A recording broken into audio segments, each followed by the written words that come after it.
পড়ে শোনাচ্ছি ডাফনে দু মোরিয়ারের বিখ্যাত উপন্যাস রেবেকা। উপন্যাসটির আজ ৪র্থ পর্ব। আমি স্বপ্নেও ভাবিনি ম্যান্ডার্নের জীবনধারা এমন বাধা ধরা নিয়ম শৃঙ্খলার মধ্য দিয়ে চলবে। পেছনে ফেলে আসা সেই জীবনের দিকে ফিরে তাকালে আজও মনে পড়ে ম্যান্ডার্নের প্রথম প্রভাতের অভিজ্ঞতার কথা। ম্যাক্সিম খুব সকালে ঘুম থেকে জেগে উঠেই অনেকগুলো কি কাগজপত্র নিয়ে বসল। আমি আবার ঘুমিয়ে পড়লাম। অদূরে কোনো পেটা ঘড়ির ঢং ঢং শব্দে বেলা ৯টায় আমার সেই ঘুম ভেঙে গেল। তাড়াতাড়ি স্নান সেরে খুব অপ্রস্তুত ও ব্যস্ত হয়ে নিচে খাবার ঘরে এসে দেখি ম্যাক্সিম ততক্ষণে তার সকালবেলাকার খাবার প্রায় শেষ করে এনেছে। আমি ঢুকতেই সে আমার দিকে তাকিয়ে একটু হেসে বলল, কিছু মনে করো না, আমার অনেক কাজ আছে বলে এত সকালে উঠেছি। ম্যান্ডার্নের দেখাশোনার কাজ এত বেশি জমে গেছে যে সারাদিন কাজ করলেও কাজ ফুরোবে না। ওই যে খাবার আলমারির তাকে তোমার জন্য কফি, চা, খাবার গরম গরম সব সাজানো রয়েছে। তোমার যা খুশি নিয়ে খাও। সকালবেলার খাবার তোমাকে নিজে নিয়েই খেতে হবে, এখানকার এই রীতি। আমার উঠতে এত বেলা হয়েছে বলে বড় লজ্জিত হয়ে পড়েছিলাম। ম্যাক্সিম কিন্তু আমার সে অবস্থা লক্ষ্যও করল না। সে তখন এক মনে একটি চিঠি পড়ছিল। তার চোখে মুখে বিরক্তির ক্ষীণ রেখা ফুটে উঠে আবার তখনই তা মিলিয়ে গেল। আজও স্পষ্ট মনে পড়ছে ম্যান্ডার্নের সকালবেলাকার খাবারের সমারোহ দেখে সেদিন আমি কীরকম আশ্চর্য হয়েছিলাম। অবাক বিস্ময়ে তাকিয়ে দেখি আলমারির তাকের উপর পাত্রে চা, কফি হিটারের ওপর রয়েছে। আরও আছে মাছ, মাংস, ডিমের রকমারি কত কি খাবার। আরেকটি তাকে রয়েছে ডিম সিদ্ধ আর পরিচ। টেবিলের ওপর এক কোণে টোস্ট, মাখন, নানা রকমের জ্যাম, জেলি, মার্মালেড, মধু। আরেকদিকে থরে থরে কত ফল সাজানো আছে। এতদিন ম্যাক্সিমকে দেখেছি শুধু ফল আর সামান্য কিছু খাবার খেতে, তাই ম্যান্ডার্নের সকালবেলাকার খাবারের এই অফুরন্ত প্রাচুর্যের মধ্যে তাকে কল্পনা করে আমি আরও অবাক হয়ে গেলাম। প্রায় ১০-১৫ জনের খাবার আমাদের দুজনের জন্য রাখা হয়েছে। দিনের পর দিন, বছরের পর বছর এভাবে চলছে। ম্যাক্সিমের কাছে এটাই একান্ত স্বাভাবিক, তাই তার আশ্চর্য হবার কোনো কারণ নেই। লক্ষ্য করে দেখলাম ম্যাক্সিম মাত্র ছোট্ট এক টুকরো মাছের তৈরি খাবার খেয়েছে। আমি শুধু একটা ডিম সিদ্ধ নিলাম। এত খাবারের বাকিগুলো কি হবে ভেবে খুব অবাক হয়ে গেলাম। ম্যান্ডালের চাকর বাকরেরা, যাদের আমি এখন পর্যন্ত দেখিনি, তারাই কি এগুলো খাবে, না সমস্ত খাবার ধরে ফেলে দেওয়া হবে? কে জানে। এ বিষয়ে কোনোদিন কিছু জানতে পারবো না, কারণ কাউকে জিজ্ঞেস করবার সাহস তো আমার নেই। হঠাৎ ম্যাক্সিম বলে উঠল, আমাদের অনেক ভাগ্য যে আমার আত্মীয় স্বজন বেশি নেই। একটিমাত্র বোন আর এক দিদিমা আছেন। বোনের নাম বিয়েট্রিস। তার সাথেও খুব কম দেখাশুনো হয়। আজ সে এখানে দুপুরে খাবে। তোমাকে দেখতেই সে আসছে। আজ? ভয়ে আশঙ্কায় আমার সমস্ত রক্ত যেন জল হয়ে যেতে লাগলো। হ্যাঁ, আজই আসবে। এই তো তার চিঠি পেলাম। আমার মনে হয় তাকে তোমার ভালো লাগবে। সে খুব স্পষ্টবাদী, মনে এক মুখে আর এক নয়। তোমাকে তার ভালো না লাগলে তোমার মুখের উপরেই জানিয়ে দেবে সে কথা। ম্যাক্সিমের এ কথায় আমি এতটুকুও সান্ত্বনা পেলাম না। মনে হলো সময় বিশেষে মানুষ মনের কথা মুখে না বললেই বুঝি ভালো। ম্যাক্সিম চেয়ার থেকে উঠে দাঁড়িয়ে একটা সিগারেট ধরিয়ে বলল, এখনই আমাকে বের হতে হবে। তুমি একা থাকতে পারবে তো? ভেবেছিলাম তোমাকে নিয়ে বাগানে বেড়াতে যাব, কিন্তু এখনই ফ্রাঙ্ক ক্রলের সাথে দেখা না করলেই নয়। অনেকদিন এখানে না থাকায় এত কাজ জমে আছে কি বলবো। ও হ্যাঁ, ক্রলেও আজ আমাদের সাথে দুপুরে খেতে আসবে। ম্যাক্সিম কয়েকটি মুহূর্ত চুপ করে সিগারেট টানতে লাগলো। তারপর আবার বলল, তাহলে একা একা থাকতে তোমার কষ্ট হবে না তো? না। ম্যাক্সিম এবার তার কাগজপত্র নিয়ে ঘর থেকে বেরিয়ে গেল। ম্যান্ডালের প্রথম সকালবেলাটি এভাবে একলা কাটবে ভাবিনি। ভেবেছিলাম সকালবেলা ম্যাক্সিম আমাকে সাগরের দিকে বেড়াতে নিয়ে যাবে। এদিক ওদিক বেরিয়ে অনেক বেলা করে আমরা দুজনে বাড়ি ফিরব খুব ক্লান্ত হয়ে।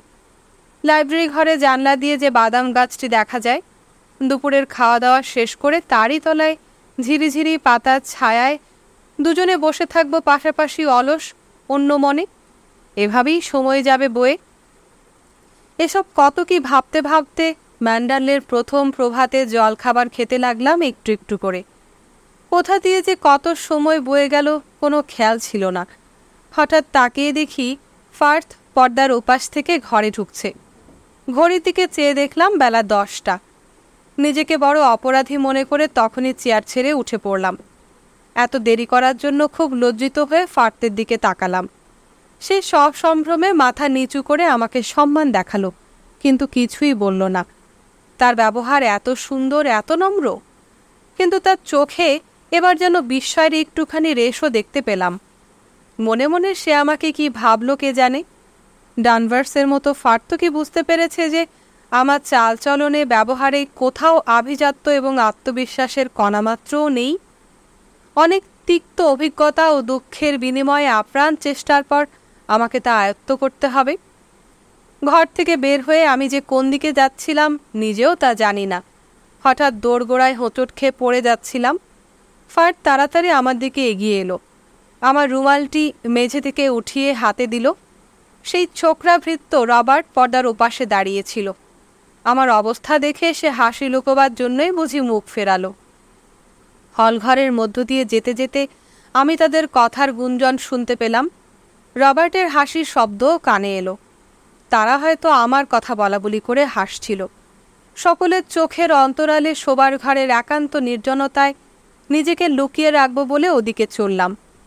কিন্তু শোবার ঘরের দরজা খুলে দেখি দুজন পরিচারিকা সেখানে কাজ করছে। একজন মেঝে পরিষ্কার করছে, আরেকজন ড্রেসিং টেবিলটার ধুলো ঝাড়ছে। আমাকে দেখে তারা অবাক হয়ে আমার দিকে তাকালো। তখনই আবার ঘর থেকে বেরিয়ে এলাম। এ সময়ে শোবার ঘরে ঢোকা নিশ্চয়ই এখানকার রীতিবিরুদ্ধ। প্রতি পদে পদে আমার এই অজ্ঞতা ম্যান্ডেলের চিরাচরিত নিয়ম শৃঙ্খলাকে ভেঙে দিচ্ছে হয়তো। আমি চুপি চুপি আবার নিচে নেমে এলাম। এবার লাইব্রেরি ঘরে ঢুকলাম। লাইব্রেরি তখন হিমশীতল হয়ে আছে। জানালাগুলো সব খোলা ছিল, কিন্তু চুল্লি জ্বালানো হয়নি। জানালা বন্ধ করে দিয়ে আমি দেশলাই খুঁজতে লাগলাম, কিন্তু কোথাও খুঁজে পেলাম না। কাল রাত্রে লাইব্রেরিতে চুল্লির গরম আমেজে বসে থাকতে কেমন আরাম লেগেছিল, কিন্তু আজই সকালবেলাতেই ঘরখানি কি ঠান্ডা, একেবারে বরফের মতো। আমার শোবার ঘরে দেশলাই আছে, কিন্তু সেখানেই বা এখন যাই কেমন করে? তারা নিশ্চয়ই এখনও সেখানে কাজ করছে। তাদের বারে বারে বিরক্ত করা উচিত নয়। তাছাড়া আবার তারা বিস্ময় ভরা দৃষ্টি নিয়ে আমার দিকে তাকিয়ে থাকবে, সে কথা ভেবে সেখানে যাবার ইচ্ছা মনেই মিলিয়ে গেল। অনেক ভেবে ঠিক করলাম ফার্থ আর রবার্ট যখন খাবার ঘর থেকে বেরিয়ে যাবে তখন সেখানে গিয়ে দেশলাই নিয়ে আসব। নিঃশব্দে আবার হল ঘরে গিয়ে অপেক্ষা করতে লাগলাম। তারা তখনও কাজ করছিল। আমি তাদের গলা শুনতে পেলাম, প্লেট ট্রে সরাবার শব্দও শুনতে পেলাম। তারপর একসময় সব চুপচাপ হয়ে গেল। তারা নিশ্চয়ই এতক্ষণে রান্নাঘরের দিকে চলে গেছে ভেবে আবার হলঘর পার হয়ে খাবার ঘরে ঢুকলাম। তাক থেকে দেশলাই নিতে যাব, এমন সময় ফার্থ আবার ঘরে এলো। আমি তাড়াতাড়ি সেটা নিয়ে পকেটে ঢুকিয়ে ফেলবো ভাবলাম, কিন্তু ফার্থ দেখে ফেলেছে আমার হাতে কি একটা আছে। সে খুব আশ্চর্যও হয়েছে মনে হলো। আপনি কি কিছু খুঁজছেন? সে নম্রভাবে আমাকে প্রশ্ন করল। দেশলাইটা খুঁজে পাচ্ছিলাম না। লাইব্রেরির চুল্লিতে আগুন দেব বলেই দেশলাই খুঁজছিলাম। বিকেলের আগে লাইব্রেরি ঘরে তো চুল্লি জ্বালানো হয় না।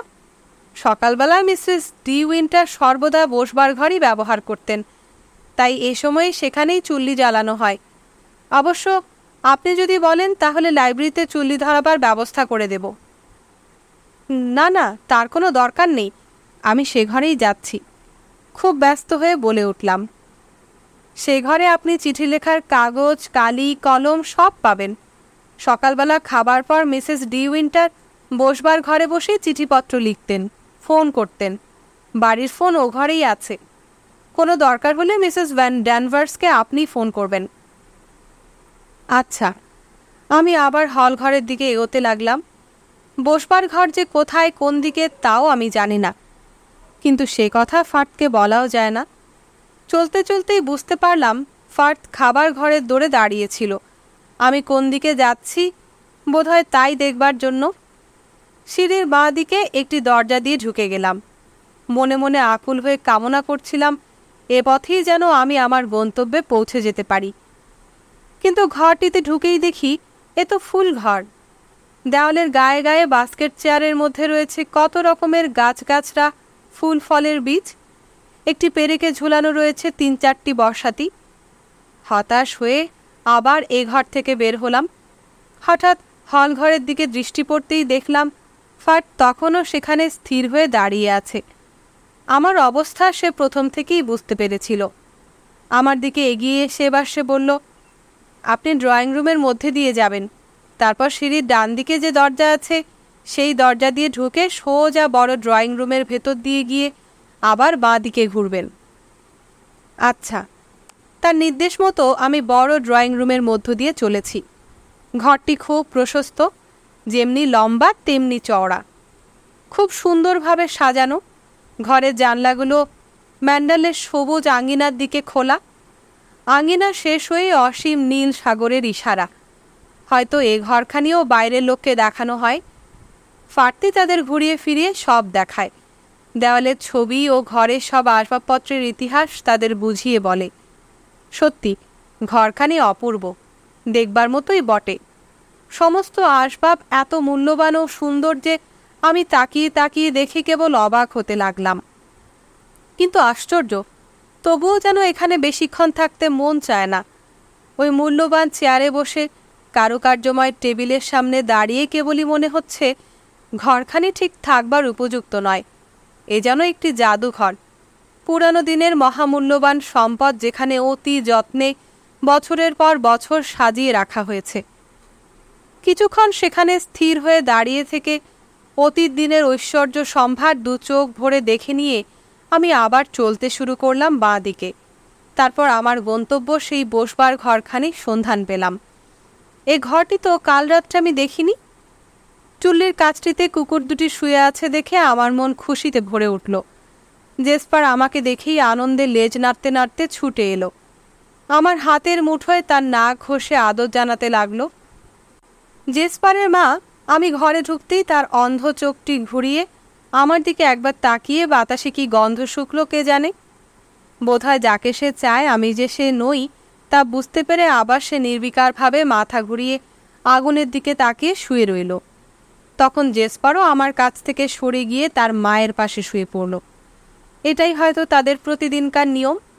ফার্থের মতো এরাও জানে লাইব্রেরিতে বিকেলের আগে চুল্লি জ্বালানো হবে না। অনেক দিনের অভ্যাস বশতই তারা এ ঘরে এসে শুয়েছে। জানালার কাছে যাওয়ার আগে কেন জানি না আমার মনে হলো ওখানে গিয়ে দাঁড়ালেই দেখতে পাবো অজস্র রডোডেনড্রন ফুলের অপূর্ব রক্তশোভা। জানালার সামনে গিয়ে দেখি ঠিক তাই। রক্তের মতো টকটকে লাল রঙের রডোডেনড্রন অজস্র ফুটে রয়েছে জানলার গা ঘেঁষে গাছগুলোর উদ্ধত শাখার বুকে বুকে। আসবার সময় যেমন দেখেছিলাম ম্যান্ডেলের বনপথের দুধারে, ঠিক তেমনি এখানেও রডোডেনড্রনের ঝোপের মাঝে এক জায়গায় একটুখানি ফাঁক ছোট্ট অঙ্গনের মতো। সেখানে কচি সবুজ ঘাসের নরম কার্পেট বিছানো। তারই মাঝখানটিতে সুন্দর একটি পাথরের মূর্তি দাঁড়িয়ে আছে অনুপম ভঙ্গিমায়। গোলাপি রঙের রডোডেনড্রনের পটভূমি তার পেছনে। ছোট্ট অঙ্গনখানিকে তাই মনে হচ্ছে যেন রঙ্গমঞ্চ। সেই সুন্দর মূর্তিখানি এখনই বুঝি প্রাণবন্ত হয়ে নেচে উঠবে, গান গাইবে। লাইব্রেরি ঘরের মতো এ ঘরে সেই পুরনো স্নিগ্ধ গন্ধটি কিন্তু নেই। ম্যান্ডালের অতীত দিনের কোনো স্মৃতির এতটুকু চিহ্ন এ ঘরে স্থান পায়নি। ঘরখানিতে ঢুকেই মনে হবে সত্যি এটা কোনো মেয়ের বসবার ঘর। আধুনিকতার ছোঁয়াচ ভরা এর চারদিক। ঘরের প্রতিটি আসবাব যেন অতি যত্নে বাছাই করা হয়েছে। মনের মতন করে আপন রুচি অনুসারে ঘরখানিকে সাজানো হয়েছে। কাব্যের ছন্দময় অপূর্ব সুষমার মতোই যেন ঘরখানির পরিবেশ। চারিধারে ভালো করে আরও একবার তাকিয়ে দেখলাম এই গৃহসজ্জায় পুরনো ও আধুনিকতায় এতটুকুও সংমিশ্রণ নেই। ম্যান্ডালের পুরানো দিনের কোনো অভিজ্ঞান এখানে নেই। উচ্ছল প্রাণপ্রাচুর্যে ভরা ঘরখানির রন্ধ্র অনুরন্ধ্র। ম্যান্ডালের অন্য যুগ যুগান্তরের পুরানো স্মৃতি বুকি নিয়ে ম্যান্ডালের প্রাচীন ঐশ্বর্যের কথা একবারও মনে করিয়ে দেয় না। রডোডেনড্রনের অপূর্ব দীপ্তির উজ্জ্বল আভায় ঘরখানি কি প্রদীপ্ত হয়ে আছে। লক্ষ্য করলাম শুধু বাইরেরই নয়, ঘরের মধ্যেও তারা আসর জমিয়েছে। চুল্লির ওপরের তাকে তাদের লাল টকটকে জীবন্ত মুখগুলো যেন আমার দিকে তাকিয়ে আছে।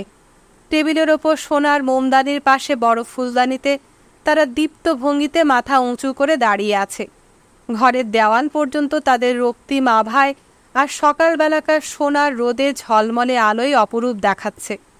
কোথাও আর অন্য ফুল নেই, শুধুই রক্তমুখী রডোডেনড্রনের অপরূপ মেলা। আমি এবার টেবিলে গিয়ে বসলাম। রূপে বর্ণে গন্ধে যে ঘর অমন সুন্দর করে সাজানো, সেখানে কাজের সুবিধার দিকেও এত তীক্ষ্ণ দৃষ্টি রাখা হয়েছে ভেবে অবাক হয়ে গেলাম। লেখবার টেবিলটি যেমন মূল্যবান তেমনি সুন্দর। তার ছোট ছোট দেরাজের ওপর এক একটায় এক এক রকম লেখা রয়েছে।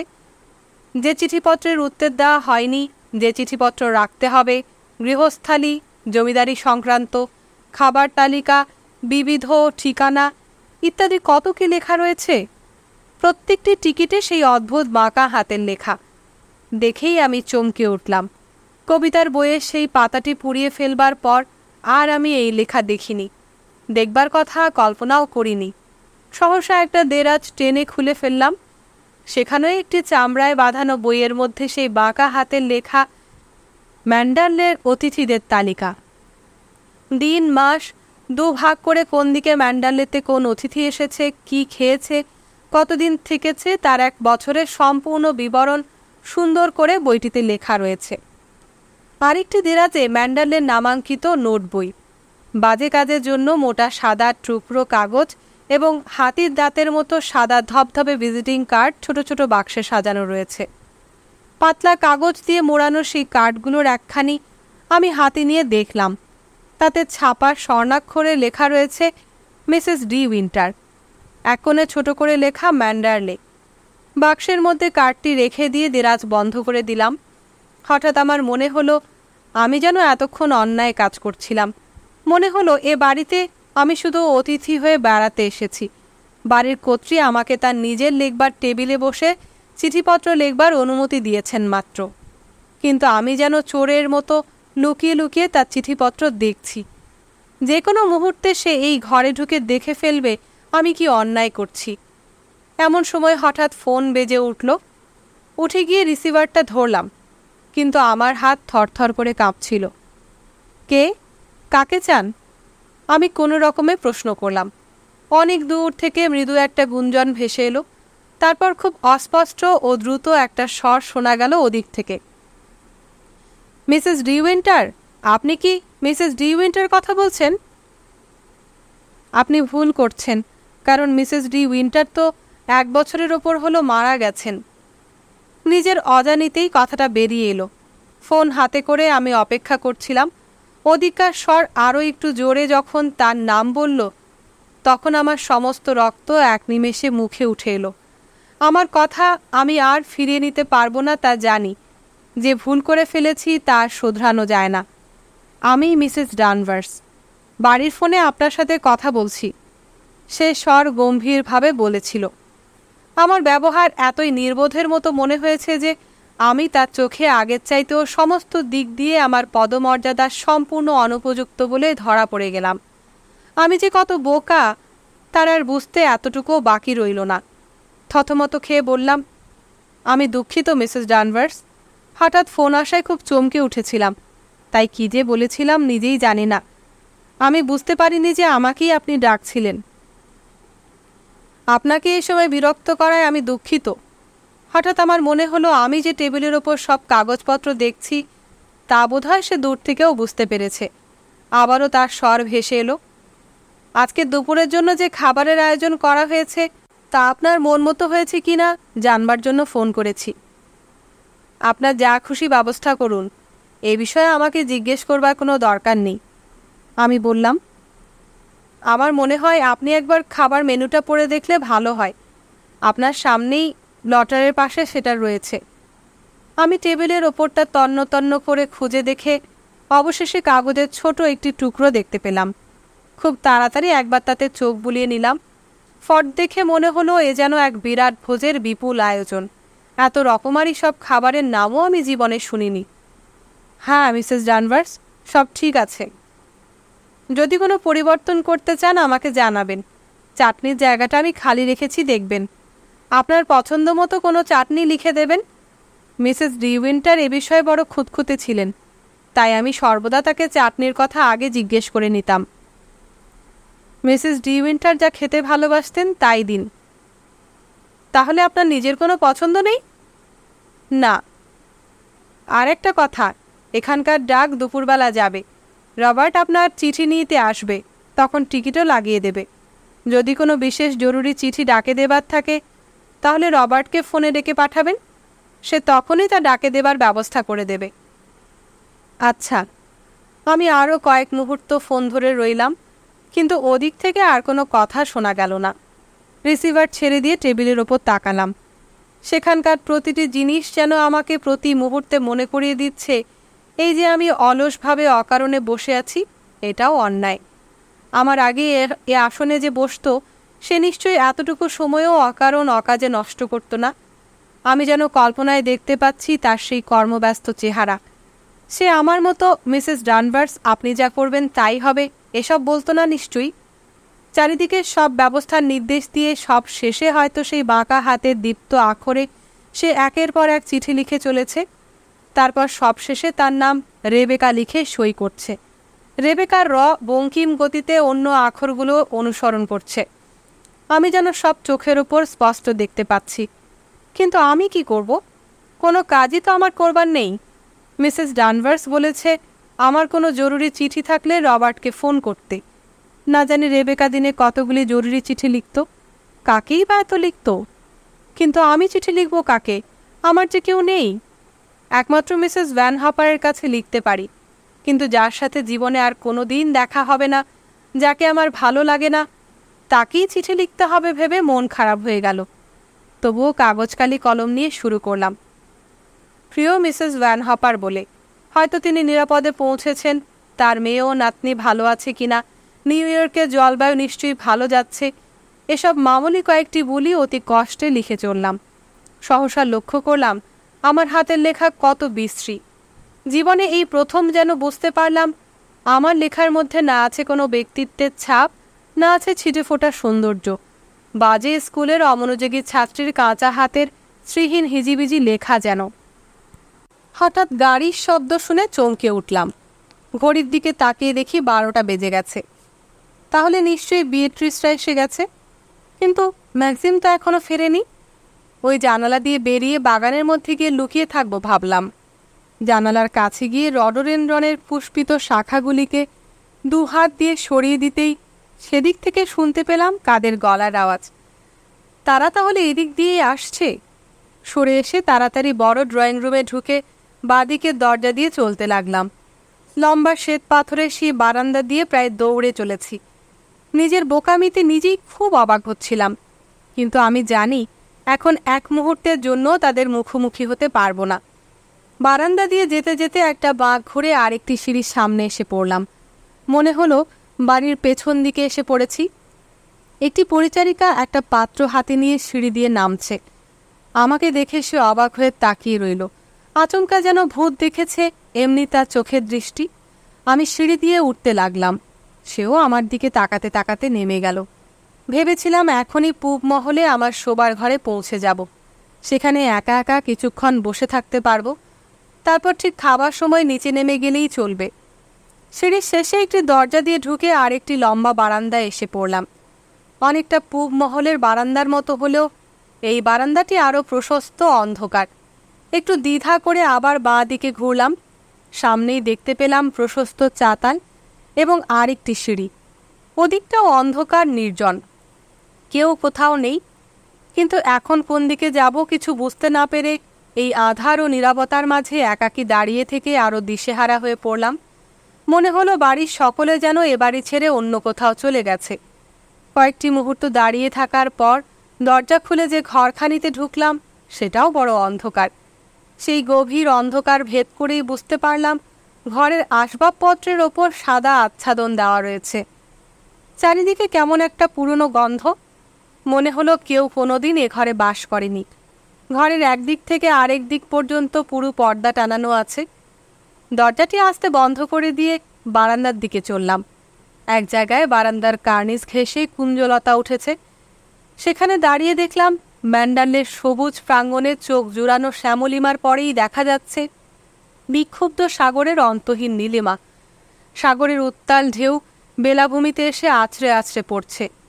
ঢেউয়ের সাদা ফেনাগুলি ঝিকমিক করছে। এখান থেকে সাগর এত কাছে আমি ভাবতেও পারিনি। এখানে দাঁড়িয়েই আমি ঢেউয়ের গর্জন শুনতে পাচ্ছি। সাগরের বুক থেকে এক ঝলক নোনা হাওয়া এসে আমার চোখে মুখে তার পরশ বুলিয়ে দিল। সহসা এক টুকরো মেঘ সূর্যের ওপর তার ছায়া ফেলল। মুহূর্তের মধ্যে সাগরের রূপ গেল বদলে। উত্তাল সমুদ্র আরও পাগল হয়ে উঠল। সাগরের নীল জল যেন এক নিমেষে কালো বরণ হয়ে গেল। প্রথম দিনের শান্ত সমুদ্র আর আজকের এই উত্তাল সমুদ্রে কতই না প্রভেদ। হঠাৎ আমার পেছনে দরজা খোলার শব্দ হতেই ফিরে দেখি মিসেস ডানভার্স দাঁড়িয়ে আছে। কোনো কথা না বলে আমরা দুজনের দিকে অপলক তাকিয়ে রইলাম। আমাকে দেখে তার মুখের ভাব এত ভাবলেশহীন হয়ে গেল যে আমি ঠিক বুঝতে পারলাম না তার সেই দৃষ্টিতে রাগ বা কৌতূহল কোনটা ফুটে উঠল। সে কোনো কথা না বললেও নিজেকে কেমন অপরাধী মনে হলো এখানে যেন অনধিকার প্রবেশ করে ফেলেছি। আমার মুখ ভয়ে ভাবনায় বিবর্ণ হয়ে উঠেছে তা বেশ বুঝতে পারছি। ক্ষীণস্বরে বললাম, আমি পথ হারিয়ে এদিকে এসে পড়েছি। শোবার ঘরে যাচ্ছিলাম। আপনার শোবার ঘরের ঠিক উল্টো দিকে এসে পড়েছেন। এদিকটা পশ্চিম মহল। হ্যাঁ, এখন তা বুঝতে পারছি। এদিককার কোন ঘরে ঢুকেছিলেন? না, একটি ঘরে দরজা খুলেছিলাম, কিন্তু ঘরের ভেতর ঢুকিনি। ঘরটা খুব অন্ধকার ছিল। আপনি বোধহয় এদিকটা বন্ধ করে রেখেছেন। আপনি ইচ্ছা করলে আমি সব ঘরগুলো খুলে দেব। ঘরগুলো সম্পূর্ণ সাজানোই রয়েছে। এদিকটা ব্যবহার করাও চলে। না না, তার কোনো দরকার নেই। এই মহলটা এখন ভালো করে দেখবেন কি? না, আজ নয়, আমাকে এখনই নিচে যেতে হবে। আমি সিঁড়ি দিয়ে নামতে লাগলাম। সেও আমার পাশে পাশে আসছে। আমি যেন কয়েদি প্রহরীর মতো সে আমার পাশে পাশে চলছে। আপনার অবসর সময়ে আমাকে বললেই আমি আপনাকে এই মহলের সব কিছু দেখিয়ে দেব। তার এ ধরনের কথায় কেন জানি না আমার বড় অস্বস্তি হতে লাগলো। মিসেস ডানভার্স আবার বলে উঠল, আমি ঘরের পর্দা সরিয়ে দেব, তাহলে আপনি ভালো করে সব দেখতে পাবেন। আমাকে ফোন করে জানাবেন কখন আপনার সময় হবে। তারপর আমরা দুজনে একত্রে অলিন্দে নেমে এলাম। বড় সিঁড়ির মুখে এসে পড়েছি। সে আবার বলল, অবাক হয়ে যাচ্ছি, কি করে আপনি পথ ভুলে এদিকে এসে পড়লেন? পশ্চিম মহলের দরজা তো একেবারে অন্যরকম। আমি এ পথে আসিনি। তাহলে পেছনের পথ দিয়ে এসেছেন? হ্যাঁ। আমি তার চোখের দিকে না তাকিয়ে উত্তর দিলাম। সে আমার দিকে তাকিয়ে রইল। আমি হঠাৎ বসবার ঘর থেকে বেরিয়ে এদিকে চলে এসেছি কেন, তার কারণ আমার মুখ থেকেই সে শুনতে চায় বুঝতে পারলাম। সহসা আমার মনে হলো আমাকে সে প্রথম থেকেই পশ্চিম মহলে ঘোরাফেরা করতে দেখেছে, কোথাও কোনো দরজার ফাঁক দিয়ে উঁকি মেরে। মিসেস লেসি আর মেজর লেসি কিছুক্ষণ হলো এসেছেন। 12টার পর আমি তাদের গাড়ির শব্দ শুনেছি। সে আবার বলে উঠল, ও, আমি তো তা জানি না। ফাট নিশ্চয়ই তাদের বসবার ঘরে নিয়ে গেছে। এখন তো প্রায় 12:30 হতে চলল। পথ চিনে এবার যেতে পারবেন তো? হ্যাঁ, পারবো। আমি হল ঘরের দিকে চলতে লাগলাম। ড্রয়িং রুমে ঢুকে আমি আবার পেছন ফিরে তাকিয়ে দেখি ডানভার্স সেই বড় সিঁড়ির মাথায় স্থির হয়ে দাঁড়িয়ে আছে। কালো পোশাক পরা সেই নিশ্চল মূর্তিকে অবিকল একটি প্রহরীর মতো মনে হচ্ছিল। বসবার ঘরের সামনে এসে দাঁড়িয়ে পড়লাম। তাদের কথার গুঞ্জন শুনতে পাচ্ছি। ঘরে অনেকে আছে মনে হলো। হঠাৎ আমার কেমন ভয় ভয় করতে লাগলো। এত লোকের সামনে কি করে গিয়ে দাঁড়াবো? দরজা ঠেলে ঘরে ঢুকতেই আরও ঘাবড়ে গেলাম। আমাকে দেখে সবাই নীরব হয়ে গেল। তারপর প্রথম ম্যাগজিমি বলে উঠল, এই যে এসেছো, কোথায় লুকিয়েছিলে বলো তো? আমরা তোমার জন্য এত চিন্তিত হয়ে পড়েছিলাম যে এখনই চারধারে লোক পাঠাতাম তোমাকে খুঁজে আনতে। এই যে বিয়েট্রিস গাইলস, আর ইনি হলেন আমার এজেন্ট ফ্র্যাঙ্ক ক্রলে। এ কি, কুকুরটার ঘাড়ে পড়ছ যে? নিজেকে একটু সামলে নিয়ে আমি বিয়াট্রিসের দিকে তাকালাম। সে বেশ লম্বা এবং সুন্দর দেখতে, কিন্তু তাকে খুব সপ্রতিভ ও চালাক চতুর বলে মনে হলো না। সে এগিয়ে এসে আমার দু হাত ধরল, তারপর আমার দিকে তাকিয়ে ম্যাক্সিমের উদ্দেশ্যে বলল, যা ভেবেছিলাম এ যে দেখছি তার একেবারে উল্টো। তোমার বর্ণনার সাথেও তো এতটুকু মিল নেই। তার কথায় সকলে হেসে উঠল। আমিও হাসলাম, জানি না সেই হাসির কী অর্থ। আমি অবাক হয়ে ভাবতে লাগলাম সে আমার সম্বন্ধে কি ভেবেছিল। ম্যাক্সিমই বা তাকে আমার কথা কি বলেছে। ম্যাক্সিম এবার আমাকে হাত ধরে বিয়েট্রিসের স্বামীর কাছে এনে বলল, এনি গাইলস। ভদ্রলোক তার সবল হাতের মুঠোয় আমার হাতখানি তুলে নিয়ে পুরো চশমার ফাঁক দিয়ে হাসি ভরা চোখে আমার দিকে তাকিয়ে রইলেন। অপর ভদ্রলোকের দিকে তাকিয়ে ম্যাক্সিম বলল, ফ্র্যাঙ্ক রলে। তাকিয়ে দেখি দোহারা চেহারার সাধারণ একজন ভদ্রলোক। আমাকে দেখে তার দৃষ্টিতে কেমন একটা নির্ভাবনার আভাস ফুটে উঠল। আমাকে দেখে সে বুঝি স্বস্তির নিঃশ্বাস ফেলল। তার চোখের নীরব ভাষায় সে কথাটাই মূর্ত হয়ে উঠল। দেখে খুব অবাক হয়ে গেলাম। বিয়েট্রিস আমার একান্ত কাছে সরে এসে বলল, ম্যাক্সিমের কাছে শুনলাম তোমরা মাত্র কাল এসেছ। আমি তা জানতাম না। জানলে কিন্তু এত শিগগির তোমাদের বিরক্ত করতে আসতাম না। আচ্ছা, ম্যান্ডারলে তোমার কেমন লাগছে? ম্যান্ডারলের সব জায়গা এখনও দেখিনি, তবে জায়গাটা খুব সুন্দর তা বুঝতে পেরেছি। বিয়েট্রিস আমার আপাতমস্তক ভালো করে তাকিয়ে তাকিয়ে দেখছে, কিন্তু তার সে দৃষ্টি ডানভার্সের দৃষ্টির মতো ঈর্ষাকাতর নয়। তার দৃষ্টিতে কৌতূহলের সাথে সহানুভূতিরও আভাস ছিল। সে ম্যাক্সিমের বোন, তাই আমাকে সব দিক দিয়ে যাচাই করে নেবার অধিকার তার আছে। বিয়েট্রিস ম্যাক্সিমের দিকে তাকিয়ে এবার বলল, তোমার চেহারা এখন তো একটু ভালোই মনে হচ্ছে। তোমার সেই উদ্ভ্রান্ত দৃষ্টি আর নেই। এটা আমাদের ভাগ্য বলতে হবে। এজন্য অবশ্য তোমাকেই আমাদের ধন্যবাদ জানানো উচিত। শেষের কথাটা সে আমার দিকে তাকিয়ে বলল। ম্যাক্সিম যেন একটু বিরক্তি ভরে উত্তর দিল, আমি সবসময়ই ভালো আছি। এই জীবনে কখনো আমার কিছু হয়নি। গায়েসের মতো মোটা না হলেই তোমার চোখে আর সকলকে অসুস্থ মনে হয়। সে কথা বললে কি হবে? কে না জানে মাত্র 6 মাস আগেও তোমার শরীর কীরকম ভেঙে গিয়েছিল। সে সময় তোমাকে দেখে আমি চমকে উঠেছিলাম, আজও তা মনে পড়ে। তখন মনে হয়েছিল আর বুঝি কোনোদিন তোমার শরীর সারবে না। আচ্ছা গাইলস, তুমি বলো তো, সে সময় ম্যাক্সিম আমাদের খুব ভাবিয়ে তোলেনি? হ্যাঁ, তা ঠিক। এখন তোমার চেহারার অনেক পরিবর্তন হয়েছে ম্যাক্সিম। এটা সত্যি সুখের কথা। রলে, কি বলো? গাইলস হাসতে হাসতে বললেন। ম্যাক্সিমের মুখ দেখেই বুঝতে পারলাম এসব কথায় তার খুব রাগ হচ্ছে। কোনো মতে সে নিজেকে সংযত করে রেখেছে। জানি না স্বাস্থ্য সম্পর্কে এরকম আলোচনা কী কারণে তার ভালো লাগছিল না। বিয়েট্রিস তা বুঝতে না পেরে এ ব্যাপারটাকেই এত বাড়িয়ে তুলছে দেখে বুঝতে পারলাম তার এতটা সূক্ষ্ম বোধশক্তি নেই। বিয়েট্রিস নেহাতি সহজ সরল মানুষ। কথার মোড় ফেরাবার জন্য আমি সলজ্জভাবে বলে ফেললাম, ম্যাক্সিমের গায়ের রং রোদে পুড়ে একেবারে তামাটে হয়ে গেছে। ভ্যানিসে সারাক্ষণ সে রোদে বসে থাকত। তার ধারণা গায়ের রং তামাটে হলে তাকে ভালো দেখাবে। আমার কথায় সবাই হেসে উঠল।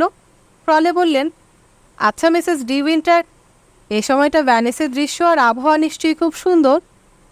হ্যাঁ, ভারী সুন্দর।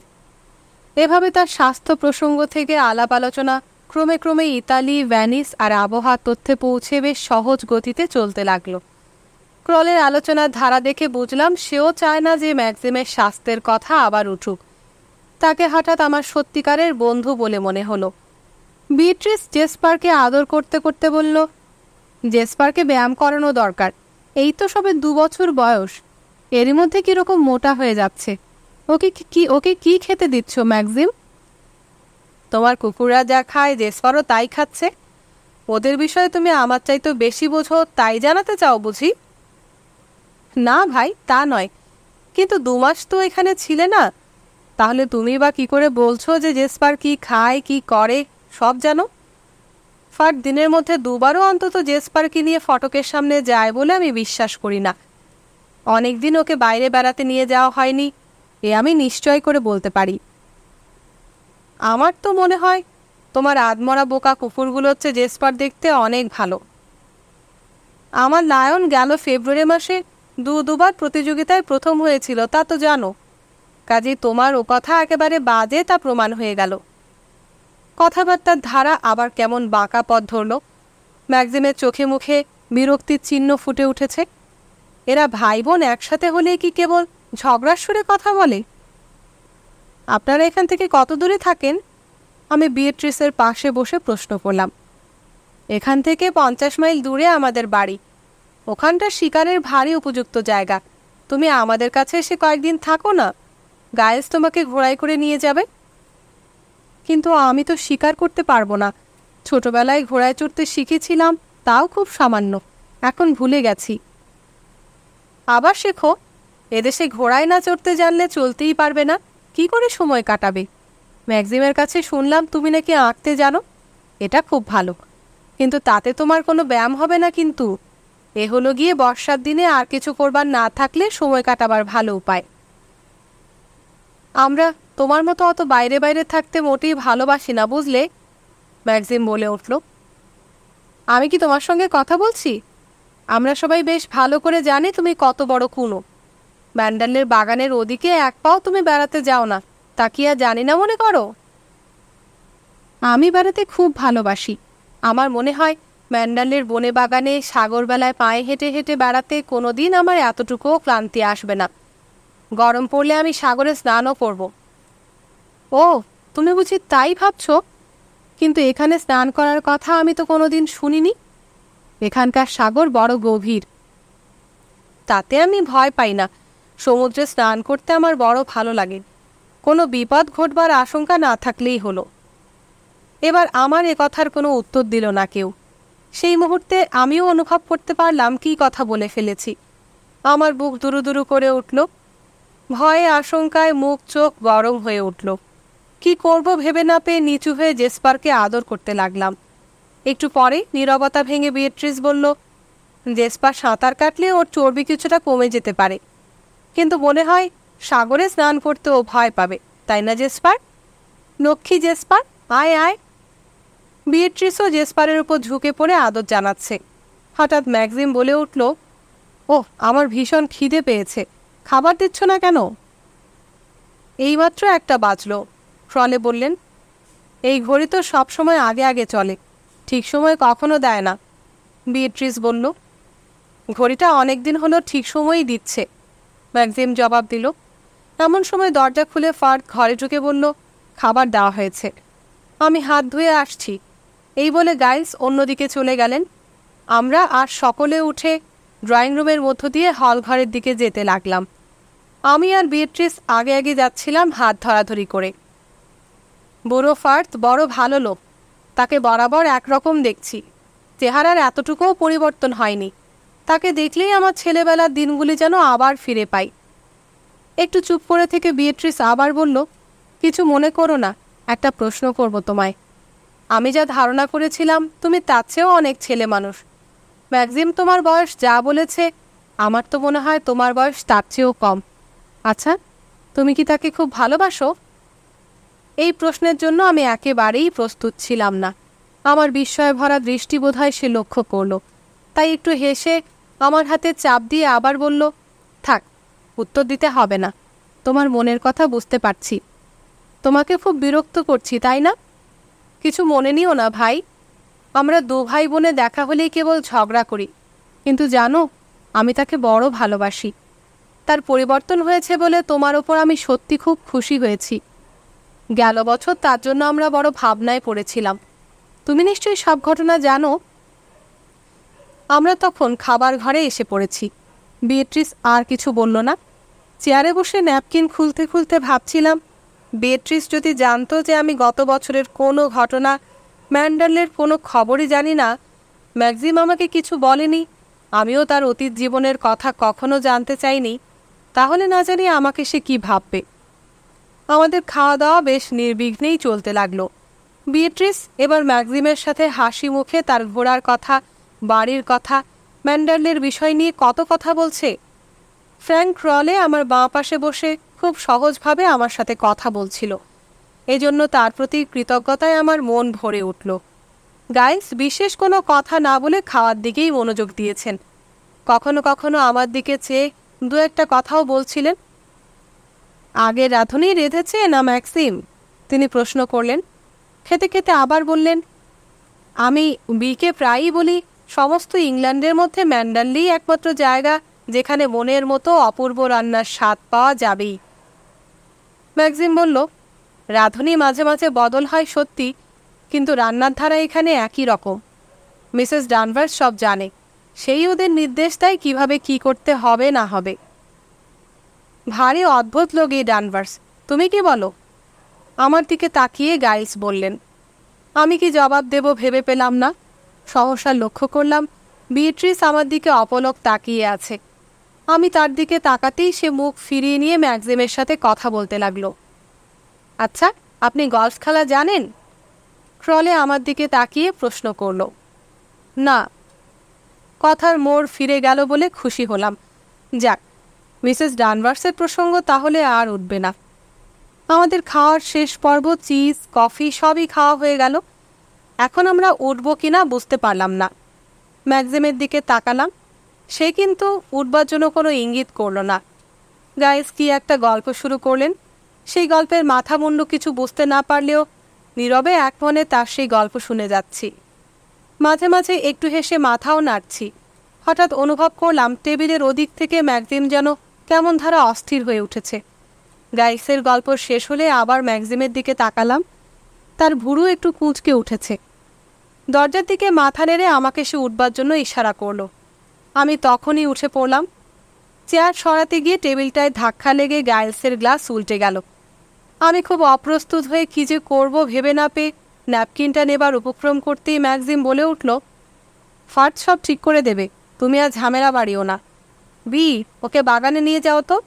এখানকার অনেক কিছুই ও দেখেনি। ম্যাক্সিমকে কেমন ক্লান্ত বিরক্ত মনে হলো। হঠাৎ মনে হলো ওরা যদি না আসতো তাহলেই ভালো হতো। আজকের দিনটাকে ওরা নষ্ট করে দিয়ে গেল। নিজেকেও সহসা বড় ক্লান্ত মনে হলো, কিন্তু যেন আর ভালো লাগে না কিছু। ম্যাক্সিম কেন ওরকম বিরক্তির সুরে কথা বলল? গ্লাস উল্টিয়ে সকলের চোখে আমি আরও বেশি বোকা বনে গেলাম। সেজন্যই কি সে রাগ করেছে? অভিমান আর দুঃখে মনটা আরও ভারী হয়ে উঠল। আমি আর বিয়েট্রিস ম্যান্ডালের প্রাঙ্গণের নরম সবুজ বুকের ওপর দিয়ে চলেছি। এত তাড়াতাড়ি ফিরলে কেন? ইতালিতে আরও 3-4 মাস থেকে তারপর গ্রীষ্মের মাঝামাঝি এখানে এলেই ভালো করতে। তাতে ম্যাক্সিমের স্বাস্থ্যেরও উন্নতি হতো। তোমার পক্ষেও এখানকার জীবন অনেকটা সহজ স্বাভাবিক হতো। প্রথম প্রথম এখানে তোমার খুবই অসুবিধা হচ্ছে নিশ্চয়ই? না না, আমি কয়েকদিনের মধ্যেই ম্যান্ডালেকে ভালোবেসে ফেলব। সে কোনো উত্তর দিল না। আমরা প্রাঙ্গণের এদিক থেকে ওদিকে বেড়াতে লাগলাম। কিছুক্ষণ চুপ করে থাকার পর সে আবার বলল, তোমার কথা আমায় বলো, শুনি। মন্টি কার্লোতে তুমি কি করছিলে? এক আমেরিকান ভদ্রমহিলার সাথে ছিলে ম্যাক্সিমের কাছে শুনলাম। আমি মিসেস ভ্যান হপারের কথা তাকে বললাম। তার কাছে আমি কি কাজ করতাম তাও বললাম। সে আমার কথা শুনতে শুনতে কেমন যেন বিমনা হয়ে পড়ছিল। আমার সব কথা বুঝি সে শুনতেও পায়নি। আমি চুপ করলে সে বলল, হ্যাঁ, এত তাড়াতাড়ি ব্যাপারটা ঘটে গেল। অবশ্য আমরা সবাই এতে খুশি হয়েছি। আশা করি তুমিও সুখী হবে। অবাক হয়ে ভাবলাম সে কেন বলল যে সে আশা করে আমি সুখী হব। কেন সে বলল না আমি সুখী হব তা সে জানে? নিশ্চয়ই করেই জানে। বিয়েট্রিস সহজ সরল মানুষ, মনটি তার কত সুন্দর। আমি তাকে এরই মধ্যে বড় ভালোবেসে ফেলেছি। কিন্তু তার কথার মধ্যে এই দ্বিধার ভাবটা আমার মনে কেমন একটা সন্দেহের ভাব জাগিয়ে তুলল। আমি ভয় পেয়ে গেলাম। আমার হাত ধরে তখন সে বলছে, ম্যাক্সিম আমাকে লিখেছিল সে তোমাকে মন্টি কার্লোয় খুঁজে পেয়েছে। লিখেছিল তুমি দেখতে সুন্দর, বয়সও খুব অল্প। অস্বীকার করব না, তখন আমি বেশ চিন্তিতই হয়ে পড়েছিলাম। মনে হয়েছিল ওসব সমাজের অতি আধুনিক আর রঙিন একটি প্রজাপতিকেই বুঝি দেখব। কিন্তু তোমাকে দেখে আমাদের সব ধারণা পাল্টে গেছে ভাই। সে এবার হেসে উঠল। আমিও হেসে ফেললাম। আমাকে দেখে যে সে খুশি হয়েছে কি হয়নি তা কিছু বলল না তো। বেচারা ম্যাক্সিম, তার সময় খুব খারাপ যাচ্ছিল। এখন তুমি তাকে সেই সব দিনের দুশ্চিন্তা ভুলিয়ে দিতে পারবে বলে আশা করছি। অবশ্য ম্যান্ডালেকেও ম্যাক্সিম অদ্ভুত ভালোবাসেন। আমার একটি মন চাইছিল সে এভাবেই বলে চলুক ম্যাক্সিমের অতীত জীবনের কথা, ম্যান্ডালের জীবনধারার কথা, এমনি সহজভাবে। মনের আর একটা দিক কিন্তু ওসব কোনো কথা শুনতে বা জানতে চায় না, ভয় পায়। আমরা দু ভাই বোনে একরকম নই তা বুঝতেই পারছ। আমাদের স্বভাব ও চালচলনে অনেক ব্যবধান। আমি বড় স্পষ্টবাদী, যা ভাববো মুখের ওপর বলে দেব, কোনো কথা মনের মধ্যে চেপে রাখতে পারি না। ম্যাগজিম কিন্তু একেবারে অন্যরকম, খুব চাপা ও শান্ত প্রকৃতির। তার মনের খবর জানা একরকম অসম্ভব। আমি একটুতেই হঠাৎ রেগে উঠি, তারপর কয়েক মুহূর্ত পরেই আবার সেই রাগ জল হয়ে যায়, আর কিছু মনে থাকে না। কিন্তু ম্যাগজিম বছরে একবার কি দুবার হয়তো রাগ করবে, তখন সে এক ভীষণ ব্যাপার। কিন্তু মনে হয় তোমার সাথে কোনোদিন সে ওরকম রাগ করবে না। তুমি যা ছেলে মানুষ আর শান্ত প্রকৃতির মেয়ে, সত্যি ভারী শান্ত মেয়ে তুমি। একটু হেসে সে আমার হাতে চাপ দিল। শান্ত শব্দটা শুনতেও কত ভালো লাগে, কত শান্তি যেন এই একটি শব্দের মধ্যে। ধীর স্থির শান্ত মূর্তিতে এক মনে বোনার কাজ করে যাওয়া, কোনো ভাবনা নেই, চিন্তা নেই, অনিশ্চয়তা নেই, সন্দেহ নেই। এমনি একটি চেহারা আমার চোখের ওপর ভেসে উঠল। কিন্তু সে তো আমি নই। আমার মতো ভীরু সংকুচিত দিশাহারা মেয়ের জীবনে এই শান্ত শব্দের কোনো অর্থ নেই। কিছু মনে করবে না তো? তাহলে একটা কথা বলি, তোমার চুল এত সোজা কেন? কোঁকড়ানো করে নাও না। দেখি, কানের ওপাশের চুলগুলো একটু সরিয়ে দাও তো। বিয়েট্রিস বলল। আমি তার কথা মতো তাই করলাম। সে আমার দিকে সমালোচকের দৃষ্টিতে তাকিয়ে বলল, না, ভালো দেখাচ্ছে না তো। তোমাকে এরকম মানায় না দেখছি। তোমার চুলগুলো ঠিক যেন জোয়ান অফ আর্কের চুলের মতো, তাই না? আচ্ছা, ম্যাগজিম কি বলে? তোমাকে এরকম সোজা চুলে মানায় কিনা সে বলেনি কিছু? না, এ বিষয়ে কোনোদিন সে কিছু বলেনি। ও, তাহলে বোধহয় তার এরকমই ভালো লাগে। আচ্ছা, লন্ডন কি প্যারিস থেকে পোশাক পরিয়ে আনোনি? না, সময় ছিল না। ম্যাগজিম তখন এখানে ফিরবার জন্য ব্যস্ত ছিল। তোমাকে দেখে কিন্তু মনে হয় পোশাক পরিচ্ছেদের দিকে তোমার বিশেষ লক্ষ্য নেই। আমি আমার সাধারণ পোশাকের দিকে তাকিয়ে লজ্জিতভাবে বললাম, আমি সুন্দর পোশাক পরতে খুব ভালোবাসি, কিন্তু এজন্য খরচ করবার মতো সম্বল আমার কোনোদিনই ছিল না। আরও কিছুদিন লন্ডনে থেকে কয়েকটি সুন্দর ও দামি পোশাক তোমাকে করিয়ে দেওয়া তার উচিত ছিল। না করিয়ে দিয়ে সে খুব অন্যায় করেছে, আমি বলবই। এটা তার স্বভাবও নয়, কিন্তু এসব ব্যাপারে তার যে খুব লক্ষ্য। তাই নাকি? কিন্তু আমি কি পড়ি না পড়ি সেদিকে তো একদিনও সে লক্ষ্য করেনি, কিছু বলেও নি। ও, তাহলে সে অনেক বদলে গেছে। বিয়েট্রিস এবার আমার দিক থেকে দৃষ্টি ফিরিয়ে নিয়ে অন্যদিকে তাকালো। জেসপারকে শীষ দিয়ে ডাকলো। তারপর ম্যান্ডালের বাড়ির দিকে তাকিয়ে বলল, তোমরা তাহলে পশ্চিম মহল ব্যবহার করছো না? না, আমরা পূব মহলে আছি। পূব মহলকে নতুন করে সাজানো হয়েছে। তাই বুঝি? আমি তা জানতাম না। কিন্তু কেন বলো তো? ম্যাগজিমের তাই ইচ্ছে। এর উত্তরে আর কিছু না বলে সে আপন মনে শীষ দিতে লাগলো। তারপর হঠাৎ করে বলে উঠল, ডানভার্সকে তোমার কেমন লাগছে? আমি নিচু হয়ে জেসপারকে আদর করতে করতে ক্ষীণ স্বরে বললাম, তার সাথে আমার বেশি দেখা হয় না, কিন্তু তাকে সত্যিই কেমন অদ্ভুত লাগে আমার, কেমন ভয়ও করে। জেসপার তার বড় বড় সরল চোখ দুটো তুলে আমার দিকে তাকিয়ে আছে। আমি তার নরম মাথার ওপর আস্তে আস্তে হাত বুলিয়ে দিতে লাগলাম। তাকে ভয় পেও না, সে যেন তোমার এই মনোভাব বুঝতে না পারে। আমি চুপ করে রইলাম। বিয়েট্রিস বলে চলেছে, আচ্ছা, তোমার প্রতি তার ব্যবহার বেশ বন্ধুত্বপূর্ণ তো? না, তেমন নয়। তা যাকগে, যতটুকু না রাখলে নয় তার বেশি সম্পর্ক রাখবে না তার সঙ্গে। সে তো বাড়ির সব ব্যাপারেই দেখাশোনা করছে। ওসব বিষয়ে আমি কোনোদিন কিছু বলবো না। বললেও সে কিছু মনে করবে না। কাল সন্ধেবেলায় ম্যাগজিমও ঠিক এই কথাই বলেছিল। আশ্চর্য, ভাই বোনের একই রকম মতামত এ ব্যাপারে।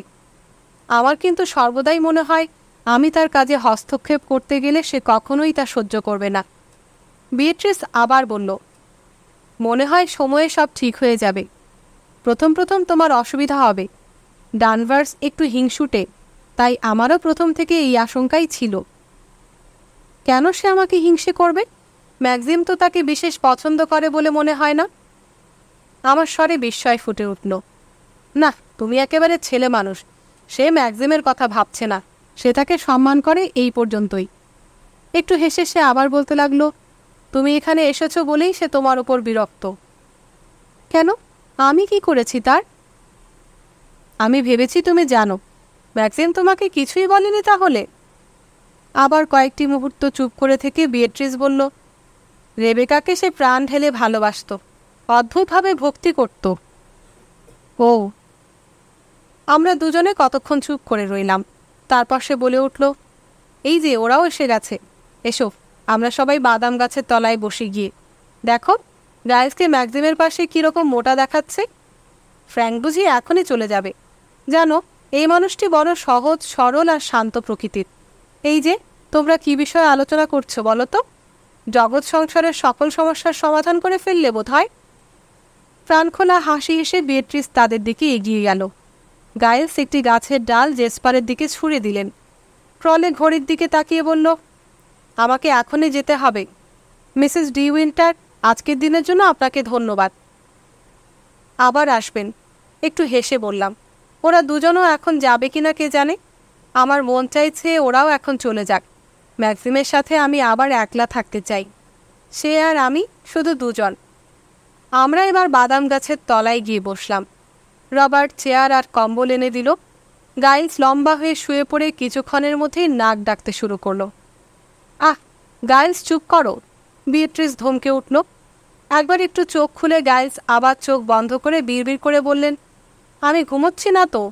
এই ভদ্রলোককে আমার একান্তই সাধারণ বলে মনে হলো। বিয়েট্রিস কেন একে বিয়ে করেছে ভেবে অবাক হয়ে গেলাম। নিশ্চয়ই ভালোবেসে বিয়ে করেনি। হয়তো বিয়েট্রিসও আমার সম্বন্ধে একথাই ভাবছে।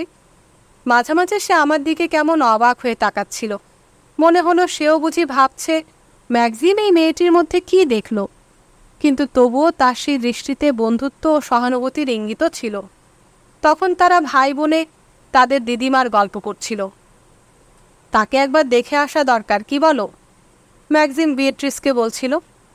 হ্যাঁ, দিন দিন তার অবস্থা খারাপের দিকেই যাচ্ছে। আজকাল নাকি বেচারা কিছু খেতেও পারছেন না। আমি ম্যাক্সিমের খুব কাছে বসে তাদের কথা শুনছিলাম। সে অন্য মনে আমার হাতের ওপর আস্তে আস্তে তার হাত বুলিয়ে দিচ্ছিল।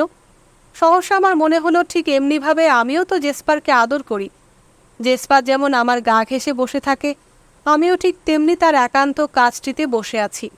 যখন ইচ্ছা হচ্ছে আনমনে সে আমাকে আদর করছে, যেমনটি আমিও জেসপারকে করে থাকি। নিজেকে হঠাৎ কেন ওই কুকুরটার মতোই নগণ্য অসহায় মনে হচ্ছে। এসব কী ভাবছি আমি? বাতাস পড়ে গেছে। অলস শান্ত অপরাহ্ন। শূন্য মনে বসে আছি সামনের দিকে দৃষ্টিকে মেলে দিয়ে। আঙিনার সবুজ নরম ঘাসগুলোকে সমান করে ছেটে দেওয়া হয়েছে। একটা স্নিগ্ধ মিষ্টি গন্ধ পাচ্ছি ঘাসের বুক থেকে। চেয়ে চেয়ে দেখছি একটা মৌমাছি গাইলসের মাথার ওপর ভন ভন করছে, আর তিনি তার টুপি দিয়ে সেটাকে তাড়া করছেন। জেসপার এসে আবার আমার পাশটিতে বসল। পরন্ত রোদের ঝাঁঝে তার মুখ দিয়ে লালা ঝরছে। বাড়ির জানালাগুলির কাছে রোদ ঝিকপিক করছে। একটা চিমনি দিয়ে ধোঁয়া বের হচ্ছে এঁকে বেঁকে। প্রতিদিনকার নিয়ম মতো এতক্ষণে হয়তো লাইব্রেরি ঘরের চুল্লি জ্বালানো হয়েছে। আঙিনা পার হয়ে একটি ত্রাস পাখি খাবার ঘরের জানলার বাইরে ম্যাগনোলিয়া গাছের ওপর গিয়ে বসল। এখান থেকেই ম্যাগনোলিয়ার মৃদু মধুর সুবাস পাচ্ছি। চারিদার কি শান্ত স্থির। সাগরের মৃদু কল্লোলও অস্পষ্ট শোনা যাচ্ছে বহুদূর থেকে ভেসে আসা গানের সুরের মতো। কিছুক্ষণ আগেকার অশান্ত সাগরও এখন ঝিমিয়ে পড়েছে বুঝি। ভ্রমরটা আবার আমাদের মাথার ওপর গুনগুনিয়ে উঠল, হয়তো বাদাম ফুলের কুড়ির সাথে মিতালি পাতাবে বলে। এভাবে স্থির হয়ে বসে থাকতে থাকতে ভাবছিলাম ম্যান্ডেলের জীবনকে আমি আমার কল্পনার অনুভাবনায় এভাবেই বুঝি পেয়েছিলাম। এই সুন্দর মুহূর্তটিকে আমার অনুভবের মধ্যে চিরকালের জন্য বন্দি করে যদি রাখতে পারতাম।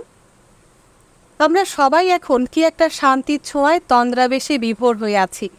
কিন্তু ওই ভ্রমরটির মতোই এমন সুন্দর স্বপ্নময় পরিবেশ কোথায় যাবে মিলিয়ে বুঝি এখনই, এই মুহূর্তে। আসবে আগামীকাল, আরও একটি দিন, আরও মাস, আরও কত বছর। বছরের পর বছর আসবে। আমরাও কত বদলে যাব হয়তো। ঠিক এমন মন নিয়ে এমনভাবে আর কোনো দিন কি এখানে বসবো? আমাদের মধ্যে কে কোথায় চলে যাবে? অনাগত অনিশ্চিত ভবিষ্যৎ পড়ে আছে আমাদের জীবনের সামনে। যা চাইবো, যা ভাববো, কোনোদিন হয়তো তা পাবো না। এই যে এই পরম ক্ষণটিতে আমি আর ম্যাক্সিম বসে আছি পাশাপাশি হাত ধরাধরি করে। অতীত বা ভবিষ্যৎ এখন লুপ্ত হয়ে গেছে আমাদের জীবন থেকে। আমাদের এই বর্তমান কত মধুর, কত ভাবনাহীন। আমার মতো করে ম্যাক্সিম এসব ভাবছে না তাও জানি। তার কাছে এই মুহূর্তটির কী বা মূল্য? তারা ভাই বোন কত কি কথা বলে যাচ্ছিল। দুপুরে খাবার পর অন্য যে কোনো দিনের গতানুগতিক একটি অপরাহ্নের মতোই আজকের এই ক্ষণটি এসেছে তাদের জীবনে। তাই তারা আমার মতন করে এই মুহূর্তটিকে চিরতরে মনে রাখতে চায় না। ভবিষ্যতের কথা ভেবে তারা তো আমার মতো ভীত ত্রস্ত নয়। এখন আমাদের যাওয়া দরকার। বিয়েট্রিস উঠে গায়ের ঘাস ঝাড়তে ঝাড়তে বলল। গাইলস তার টুপির ধুলো ঝাড়তে লাগলেন। ম্যাক্সিম আলস্য ভেঙে উঠে দাঁড়ালো। সূর্যকে আর দেখা যাচ্ছে না। আকাশের দিকে তাকিয়ে দেখি তার রং গেছে বদলে। সজল মেঘে আকাশ গেছে ছেয়ে। বাতাস বন্ধ হয়ে গেছে, ম্যাক্সিম বলল। বৃষ্টি আসবে নাকি? গাইলস আপন মনে বললেন। বিয়েট্রিস চলতে চলতে বলল, দিনটা আজ বেশ কাটল। আমরা সবাই গাড়ি চলার পথ দিয়ে তাদের গাড়ির দিকে এগিয়ে যেতে লাগলাম। হঠাৎ ম্যাক্সিম বলে উঠল, পূবমহলটা কেমন সাজানো হয়েছে দেখলে না তো? সিঁড়ি দিয়ে ওপরে উঠতে উঠতে ভাবছিলাম, এই বাড়িতেই বিয়েট্রিস কত বছর কাটিয়েছে। আশ্চর্য মনে হয় কিন্তু ছোটবেলায় তার নার্সের সাথে সাথে সে এই সিঁড়িগুলি দিয়েই নেচে নেচে লাফিয়ে লাফিয়ে উঠেছে নেমেছে কতবার। এখানেই তো সে জন্মেছে, বড় হয়েছে। ম্যান্ডালের সাথে আমার চাইতেও তার সম্পর্ক অনেক গভীর। না জানি তার মনের একান্তে এখানকার কত শত স্মৃতি জমে আছে। আজ তার ৪৫ বছর বয়সে পৌঁছে মনে পড়ে কি ফেলে আসা সেসব দিনের কথা, যখন ছোট্ট একটি ফুরফুরে মেয়ে ছিল সে। আজকে সম্পূর্ণ ভিন্ন জীবনধারায় হারিয়ে যাওয়া তার সেই ছোটবেলার হালকা দিনগুলি কি কখনো উঁকি মারে তার মনে? কে জানে। হঠাৎ দেখি আমরা পূব মহলে এসে পড়েছি। গাইলস দরজায় দাঁড়িয়ে বললেন, বাহ, ভারী সুন্দর তো। একেবারে রূপ বদলে গেছে যে, তাই না বি? হ্যাঁ, সব কিছু নূতন দেখছি। আচ্ছা গাইলস, মনে পড়ে যেবার তোমার পা ভেঙে গিয়েছিল সেবার আমরা এ ঘরেই ছিলাম? তখন কিন্তু এত সুন্দর ছিল না ঘরটা। এখন ভারী সুন্দর হয়েছে ঘরখানি। সবসময় গোলাপ বাগান দেখতে পাবে, কি মজা। হ্যাঁ, তোমরা এগো, আমি আসছি। ম্যাক্সিম আর গাইলস নিচে নেমে গেল। বিয়েট্রিস আয়নার সামনে দাঁড়িয়ে প্রসাধনে মন দিল। এসব ডানভার্স বুঝি গুছিয়ে রেখেছে? হ্যাঁ হ্যাঁ, এসব বিষয়ে সে সব জানে। খুব দামি মনে হচ্ছে এই পাউডারের প্যাকেটটা। বা, ভারী সুন্দর ব্রাশ দুটো তো। বিয়ের উপহার বুঝি? ম্যাক্সিম দিয়েছে। তাই নাকি? বেশ সুন্দর কিন্তু। তোমাকে আমাদেরও তো কিছু দেওয়া উচিত। কি চাও বলো? ওসব তোমায় ভাবতে হবে না। তা কেন? তোমাদের বিয়েতে আমাদের না যেতে বললেও উপহার একটা আমি দেবই। কিছু মনে করো না সেজন্য। ম্যাক্সিমের খুশি মতো বিয়েটা বিদেশে হয়েছে বলেই তোমাদের যেতে বলা হয়ে ওঠেনি। না, তা নয়। আসল কথা হলো, কথার মাঝখানে সে হঠাৎ থেমে গেল। তার হাত থেকে ব্যাগটা মেঝে ফসকে পড়ে গেল। আহ, ব্যাগটা বুঝি গেল? না, ঠিকই আছে দেখছি। ও হ্যাঁ, কি যেন বলছিলাম তোমাকে, ভুলে যাচ্ছি। হ্যাঁ, বিয়ের উপহারের কথা হচ্ছিল। তুমি তো মণিমুক্তর অলঙ্কার আবার পছন্দ করো না মনে হচ্ছে। আমি কোনো উত্তর দিলাম না। সে আবার বলল, তোমরা দুজনেই একেবারে অন্য রকম। ড্রেসিং টেবিল থেকে এবার সে উঠে দাঁড়ালো। এখানে এখন অতিথি অভ্যাগত কেউ আসবে নাকি? শুনেছ কিছু? না, ম্যাক্সিম কিছু বলেনি তো। তাকে বোঝা ভারী অদ্ভুত ছেলে। একটু চুপ করে থেকে আমার হাতের ওপর হাত বুলাতে বুলাতে সে বলল, তুমি ঘোড়ায় চড়তে জানো না, শিকার করতেও জানো না ভেবে তোমার জন্য আমার খুব দুঃখ হচ্ছে, ভাবনাও হচ্ছে। আচ্ছা, নৌকো বাইতে জানো? না। যাক, এজন্য ভগবানকে অশেষ ধন্যবাদ। সে এবার দরজার দিকে এগিয়ে গেল। আমি তাকে অনুসরণ করলাম। ইচ্ছে হলে আমাদের কাছে চলে যেও, কেমন? নিশ্চয়ই যাব। সিঁড়ি দিয়ে নামতে নামতে দেখলাম তারা হল ঘরের দরজায় দাঁড়িয়ে আছে। তাড়াতাড়ি চলে এসো বি, গাইলস ব্যস্ত স্বরে বলে উঠলেন। ২-১ ফোঁটা বৃষ্টি পড়ছে যে। বিয়েট্রিস আমার হাত ধরে নিচু হয়ে আমার গালে আদর করে টোকা দিয়ে বলল, আচ্ছা, আজ তাহলে আসি ভাই। তোমাকে অবান্তর কত কথা বলেছি, সব ভুলে যেও কিন্তু। আমার ওপর রাগ করো না যেন। কয়েক মুহূর্ত নীরব থেকে আমার চোখের দিকে সোজা তাকিয়ে বলল, আমি যা ভেবেছিলাম তুমি তার একেবারে উল্টো। তারপর গাড়ির দিকে যেতে যেতে আবার ফিসফিসিয়ে বলল, সত্যি তুমি রেবেকার সম্পূর্ণ বিপরীত। তারা গাড়িতে উঠে বসল। আমরা দুজনে গাড়ির সামনে এসে দাঁড়িয়েছি। মেঘের আড়ালে সূর্য তখন মুখ লুকিয়েছে। একটু একটু বৃষ্টিও পড়ছে। রবার্ট দৌড়ে এসে চেয়ারগুলো তুলছে।